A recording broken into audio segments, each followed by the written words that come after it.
So behind me, you see an aircraft that says United States Marshal Service on it. Quick question for you, put a comment down below. What movie was this airplane used in?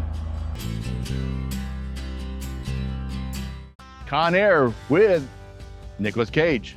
This is the actual aircraft as part of the movie set. It's sitting here at Wendover Field, right on the border of Nevada and Utah on Highway 80 or Interstate 80. This is the historic Wendover Air Field Museum. Look at this old World War II air traffic control tower. Old hangars. Wow, a lot of history here. So the Hugh, Mitchell, and Harvey event hall, I suppose, is a B-36. Come take a look at this. Dances here or something? It looks like, yeah, it looks like an officer's hall. Little boy, atomic bomb replica right here. The Wendover Army Air Base served as a major training facility for World War II. The Army Air Force, established in 1940 as an auxiliary field to support 1.8 million acres bombing and gunnery range, expanded quickly once the United States entered the war to meet the demands for training. As it peaked, nearly 18,000 service members were stationed at this facility in Utah's West Desert. It is the most original and complete remaining Army Air Force training base in the country. Did a lot of heavy bomber training here, fighter training. Manhattan Project. Manhattan Project, Wendover, December 17, 1944. 509th Composite Group was activated. Wendover Field is nuclear delivery arm of the Army Air Force. 509th Air Force practiced to deliver the atomic weapons, and the 216th Army Air Force Base Unit Special worked with Los Alamos engineers to perfect the design, assembly, procedures, and testing of the prototype deliverable bombs. There's a lot of history here. I wonder if my father actually was here at some point. Yes. Liberator, Problem Child crash. 1943, October 9th. A B-24 named Problem Child, piloted by First Lieutenant Frederick Manth, I'm sure I'm saying that right, lost 2 engines during takeoff for a routine training mission. Unable to gain altitude, Manth opted to attempt an emergency landing on the Salt Flats, 6 miles northeast of Wendover. Being a wet time of year, the Salt Flats had a few inches of standing water. The landing went well until the aircraft struck a ditch obscured by the water. One of the gunners, Sergeant William Ruland, was knocked unconscious during the crash and later succumbed to injuries. In order to reach the crash site, the base crash crews had to navigate difficult terrain. This was one of many incidents that required quick thinking and skills of the base fire department to preserve life and property. Love it. Look at this old photo here of the base when it's active. Like, you know, the crew trailers, basically. Extra housing, to put them in trailers. This brings back memories of following some of my father's military career. You hear the B-29 Dimples 82, the Bonneville Salt Flats. Here is a test assembly of the Fat Man weapon, 1945. Designed to be used in the second atomic mission in Nagasaki. Dad has one of those uniforms right there. Before we switch to blue, give him the Air Force. Here's B-17 flying over Wendover Field, 1943. Says this piano was recently donated to the museum by the Blessed Hope Church of West Wendover. The instrument appears to date back to 1915 and very well may have spent some time on base during World War II. We have the piano in an approximate location of where we know a piano was at times located here in the officers. Look at this. Old switchboard operators, but here's some pictures from the club behind me right here. Events. On the dance floor. Look at this. A couple dancing club events. Dance hall decorated, 1944. Some desk space around the outside the edge of the club you can see here. Normal times when not dancing, it's set up as a lounge area for the officers. Since this is, at that time, Army Air Force, I mean, later became the Air Force and stuff, there'd be a lot of officers here, so that's why the Officers Club is so large. Adam, that's up for the pinup girl in there, Enola Gay, and there's all the crew signatures. Here's a little picture here. The flight line. I'm not sure you'll see these signatures in here, but everyone signed this replica of the little boy. This one here, Bob Barnes, engine mechanic, Luke the Spook. Here a Speedy Bird, co-pilot, Full House. That signature is someone in my father's. History here is unbelievable. They're trying to save this historic airfield, historic Wendover Airfield. So it's in a 4-phase project to bring it back and document our history. So if you can see this, over in that window over there is Debbie in the other room. This is a field telephone. So you pick it up like this, there's a little handle. You pick it up like this and you ring this. Rings the other side, and I push the button to talk. Hey, can you hear me? Hello, I can hear you. Too cool, old school. That is too cool. She's talking to me on the other side. Did it ring? There you go. Hey, can you hear me now?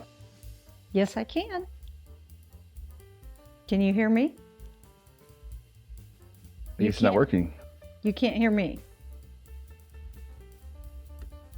I can hear you perfectly.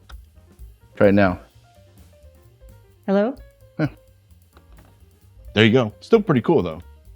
I heard you the first time, but I didn't hear you that time. But here's the other end. Got a little snack bar right here. Nice flight jacket. You got merch. Where's the merch? Brandon would like those. Wendover Air Force Base.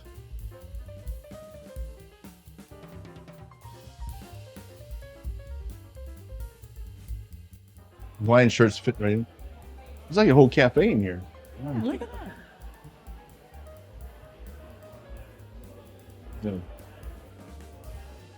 Veterans lost in training. 15,500 World War II Army Air Force veterans lost in training. Oh my goodness. Museum has some more of the artifacts, dog tags, a Seagram 7 bottle. Yeah, We're we have familiar with the old Coca-Cola. a couple of those. Upstairs, my dad's stuff. Coquino shells, gun sights, ammunition box. Hartzell. Oh, Hamilton, not Hartzell. Here. Radar unit of an Archie. There's a cylinder head. There's a bomb sight right here. Norton bomb sight. This changed World War II drastically. Carl Norton invention. What? One of the Norton bomb sight, closely guarded secret in the U.S. military World War II. Mechanically analog computer made up of gyros, motors, gears, mirrors, levers, and a telescope. The device was used to determine the exact moment bombs had to be dropped to hit their target accurately. This really changed the course of World War II. Norton bomb sight. Now, seeing this old display right here brings back memories. Kids today never had to do this, but when I was in the Scouts, and especially growing up in South Florida, I was raised by a bunch of retired military people. My father passed away. He flew 151 missions in World War II in Korea. He was a flight instructor for both the Army Air Force and later on the Air Force myself. But in Scouts, we had to learn Morse code. I don't remember any of it. I'm trying to remember Ian. Ian is, no.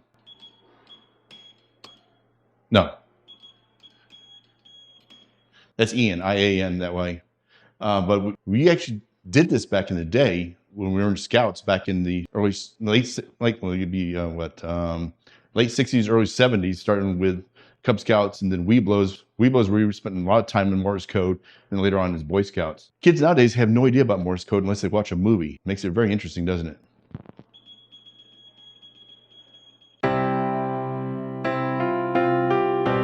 This was interesting. This is a parachute material. It's silk. So some airmen returned home with their silk parachutes so that the material could be made into a dress for their sweetheart, as was done with this one.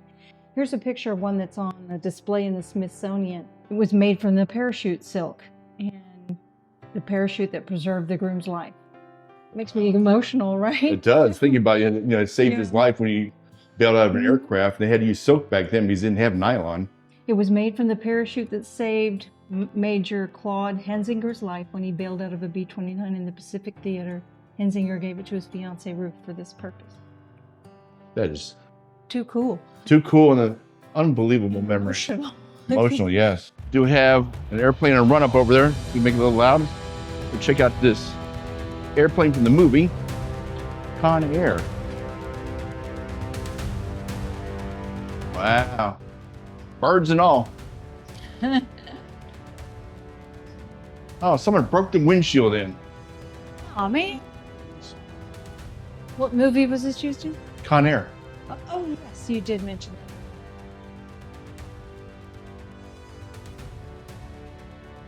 So it is the general aviation field currently right now, but historic marker tour C, South Base area. Looking south, you can see the ordnance bunkers and gunnery training area. Practice bombs, ammunition, and other munitions are stored here away from the main base buildings and population. Makes sense. 1944. I see one over there. See the mounds way out there? Those are all ammunition bunkers. Oh. Okay. I do like the 172 Skyhawk right here. Ready to go in here, honey? Check out the Army Air Base operations. This is actually an FBO also, but let's go inside and see what we can find. Elevation 4,230 feet. Hall of Honor. Oh, I like all the pinup girls.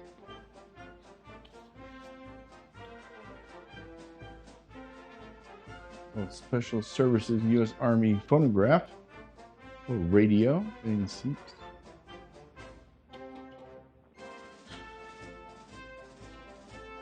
Morse code trainer.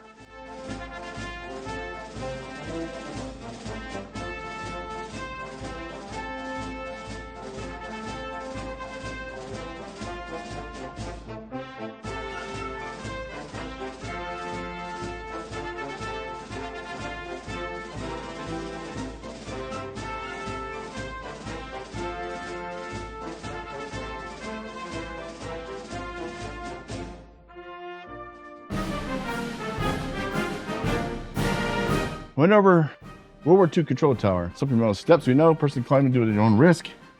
Now I have to go first because my wife says I'm not allowed to film her butt. So I get to go up first. I'm glad you remembered that. Yes. Get in trouble with filming your butt. We'll do that. Yes, you will. Plus, if I fall, I've knocked you down too. That's a good point.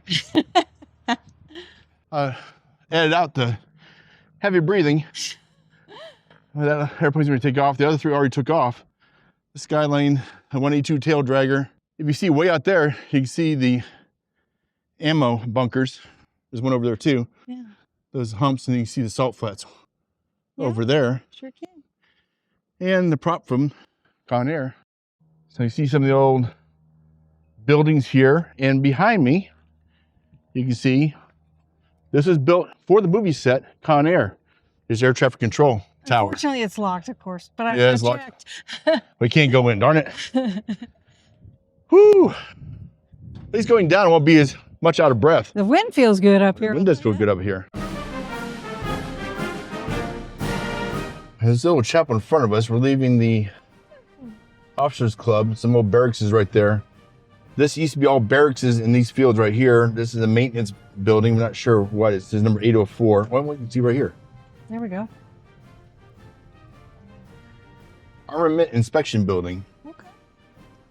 And then lumber storage, combined utility shop, and then the hangars right there. So this is where they're checking bombs before they take them over to the hangars, or actually on the flight line and include them. Coming down here, that building at the far end is the Enola Gay hangar building. These are other flight line buildings along the way. What is that little building? See right here. Hangars 811, 821 squadron building. So that's a squadron building here in the middle. Okay. The 457 bombed group signed Wendover 1943. That was the squadron building for them in between the hangars. So this, I believe, is the Enola Gay building. Let's go here and take a look at this side. Yep, B-29, Enola Gay Hangar Restoration Project. Phase 1, office, roofing, windows, siding, structural repairs, upgrades, hangar doors, renovation, and corrugated roofing. So there's the building right there. It's starting to look good as they're restoring it. So these are the nurses' quarters over here. The building's missing, well, that building right there in the middle, that is the NCO club, non-commissioned officer. But the nurses are over here, then the hospital buildings are over here. And yes, this road is very bouncy. And it looks like here's the hospital complex. Look at that. U.S. Air Force installation. Times have changed, haven't? Right here. Oh, this is Airman's Dining Hall and Barracks. It's here. Okay. Where's the hospital? Is this the hospital? Oh, this is the hospital complex. I'm incorrect. So those back there are the barracks, and this is the hospital complex here. Morgue, temporary boiler room, hospital complex. All right, in this section. The history and the stories can be told from this location. Sorry about the messy windshield in the video, but we need to get back to Salt Lake City for our son's competition. It'd be bad to come all the way out here and miss the competition. Yeah. Well, that was a lot of fun. What an amazing find. We left Salt Lake City to head out to the Bonneville Salt Flats because we wanted to see them and happened to see this on the map. Now, being an Air Force brat, my father served 27 years in the U.S. Air Force as a flight instructor and combat fighter pilot. And you find an opportunity like this to see some history, we had to just check it out. Now to our fellow adventurers out there, when you're traveling down the highway, whether it be in an RV or in your vehicle, do you find something like this and say, you know what, we just got to stop and check it out? If you do, leave a comment below. We'd like to hear if you do the same thing. I know we surely enjoy it. Well, we really hope you enjoyed this video. This video was supposed to be just part of a compilation video of our trip to Salt Lake City to watch our son Dylan compete with his fellow Texas Armadillos at the GMAC 2025 National Championships. But we found some great things out here and we thought this deserved its own video. We are Bouken's Adventure and we hope to see you out on the road.